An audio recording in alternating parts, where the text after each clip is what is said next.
Hey guys, it's Gracie right here from Kuwait. So alam natin na babalita ngayon, grabing hindi na nangyayari sa hindi lang sa Pilipinas o sa buong mundo. Pero ganun pa naman, patuloy tayong lumalaban at umaasa na maayos ang lahat.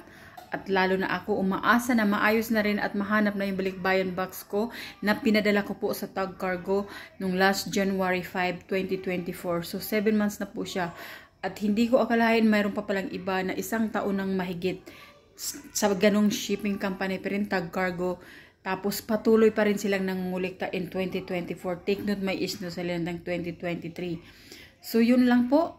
At sana umaasa kami dyan sa mga Bureau of Customs at sa mga government natin sa Pilipinas. At bigyang pansin po ang mga daang-daang libong OFW naging biktima po nitong scam balikbayan box.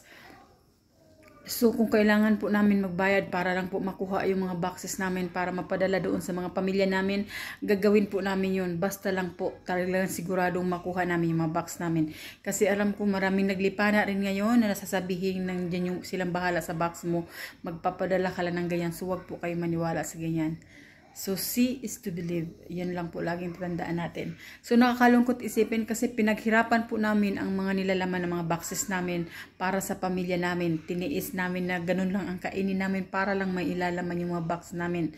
At hindi yun pinupulot lang po o namamasura kami para ilagay sa box namin. Dahil hindi po ganun din kamura ang bayad ng magpapadala ng balikbayan box sa Pilipinas. So umaasa po kami mga dito sa OFW at paalala po sa mga kapwa ko rin OFW, kung magpadala tayo ng mga boxes, sigurado, di bali na magbayad tayo ng mahal pero alam nating legit yung company at kilala. Subuti na lang sa akin, nagpadala ako sa LBC. This is not sponsored.